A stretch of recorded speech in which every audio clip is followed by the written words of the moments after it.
Hello. If you want to be the star, create the show. That's a phrase that has guided me since I was a kid, and it's changed the way I see everything. And you can apply it to whatever you want to be in life. If you want to be the chef, create the restaurant. If you want to be the lawyer, create the firm, and so on and so forth. But all of these roles, the chef, the lawyer, the performer, have one thing in common. The star is useless without the people they're trying to reach. A showman entertains absolutely nobody if the auditorium is empty. A chef is useless if the restaurant's empty. A lawyer is useless if there's nobody who needs help. While the phrase, if you want to be the star, create the show, might sound like it's all about you being center stage and the star, it's once you dig deeper that you realize that it comes from a longing to be of service to others, even if they never see you. Now, these words, if you want to be the star, create the show, come from one of my favorite creators, Anna Akana.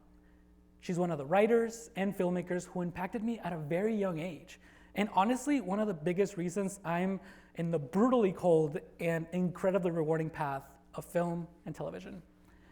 As for me, I'm a filmmaker, animator, and author, and my aim with my art, even if it's just a little grain of salt in the grand scheme of things, is to make the world a bit better, a bit brighter, by telling stories people my age can relate to. But more on that later. As a starking contrast, when my friends ask me every once in a while, Carlos, what would you be doing if you weren't in film? I answer, I would be a children's psychiatrist or therapist. Like a lot of artistic kids, I didn't have a lot of friends growing up. And I now understand I went through bullying as a kid. As a kid, I thought whenever I was going through something that when I grow up, I'm gonna become an adult and I'm gonna be somebody who helps kids like me navigate those negative, difficult, and strange emotions that no one really teaches us how to process, share, or navigate. But then I grew older and I realized that medical school was not a field I was built for. But still, I wanted to help. Still, I wanted to be of service to the world. So then, at age 12, yes, I was a very introspective kid, I discovered YouTube. And with that, I discovered a world of connection and creativity that I've never seen before. One night, I fell asleep watching videos and woke up to a short film playing. That short film hit a little too close to home, emotionally though. And I realized that that was a way of helping. Because for a moment, I felt seen. I felt understood. I felt like I wasn't crazy for feeling the things that I was feeling. And somehow, I felt a little better. And all because of somebody who I didn't know and who didn't know me. Yet there I was in my bedroom at the edge of tears. So that moment, that's when I decided that I wanted to make films. To maybe, just maybe, do for someone else what that film did for me. Now, I am impatient to a fault. So without film school or resources, I started making films in my bedroom with whatever I could find. Life events now became inspiration for stories. The good, the bad, the weird, the expensive things my mom told me not to touch now became props I could use for films. One of my favorite films I've done is an animation of how it felt to meet my best friend. I told that story with an exiled monster that nobody wanted to get close to, and he gets thrown to the forest until he finds a little teeny tiny little firefly that makes things brighter. I then kept making my own films, or my own show, if you will. And in doing that, I started working through my emotions through art. And also, I was helping others too, which was my main mission in the beginning. People then started messaging me online, telling me how they felt understood with my work, which was the mission all along. Now, I've made films that explore the magic of friendship and family, but also loneliness, heartbreak, and homesickness. I say homesickness because I immigrated from Mexico to the United States in September of 2022. It was one of the easiest yet hardest decisions of my entire life. Because beyond what every college student does, writing the essays, AP classes, ACTs, and a lot of other tests, international students have to go through the long, often uncertain process of applying for a visa because not a lot of people get it. We also have to learn an entirely new language, slang, idioms, and we leave behind our food, our routines, our people, our friends, and land in an awesome and beautiful new world that moves so differently. But for me, the trade is worth it. And I'm sure if you ask any other international student here, it's so worth it. The potential life I could build, the dream I had, made it worth it. Now, I am a big advocate for international students and the eventual challenges we were going to get to. The biggest one, in my opinion, is employment. Now, international students can work one of two jobs. The first one being on-campus jobs, which are not super shiny on resumes, don't pay as much, and are already super limited. The only other option are jobs directly tied to our majors.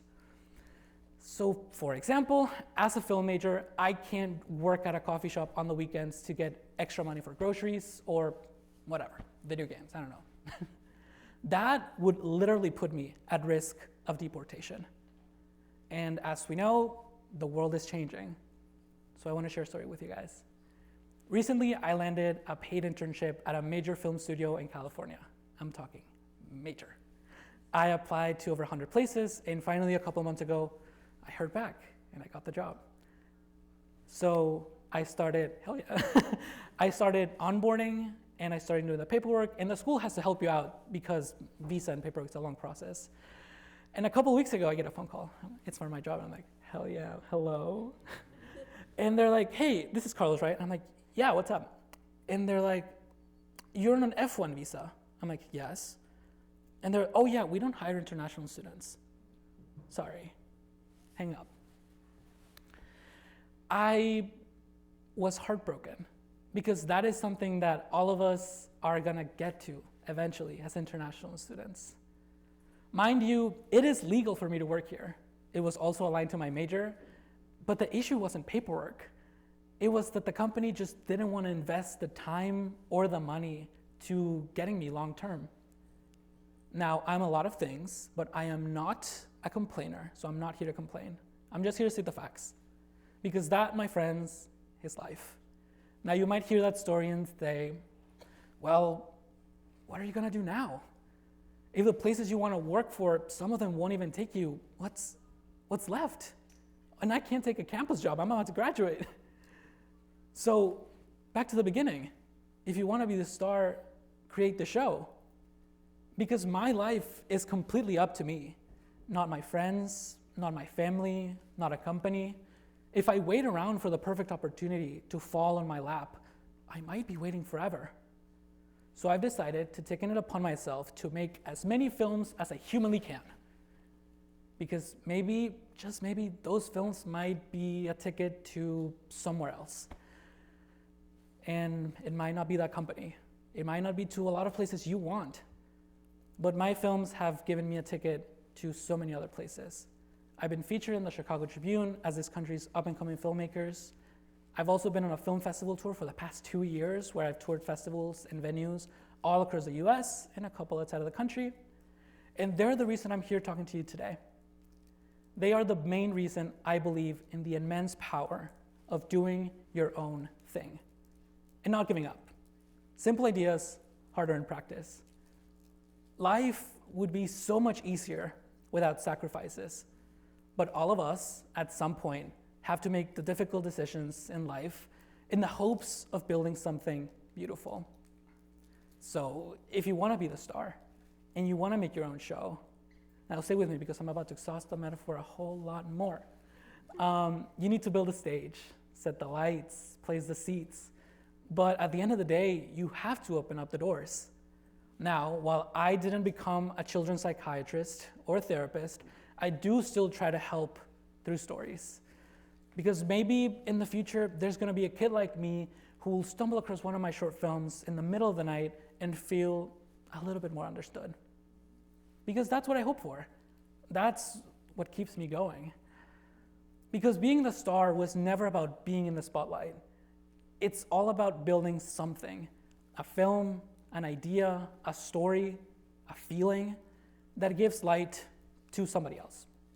So if you want to make the star and you want to make your own show, create it boldly, create it quietly, but most importantly, create it for all those people that may never know your name, but will always remember how you made them feel. Thank you so much.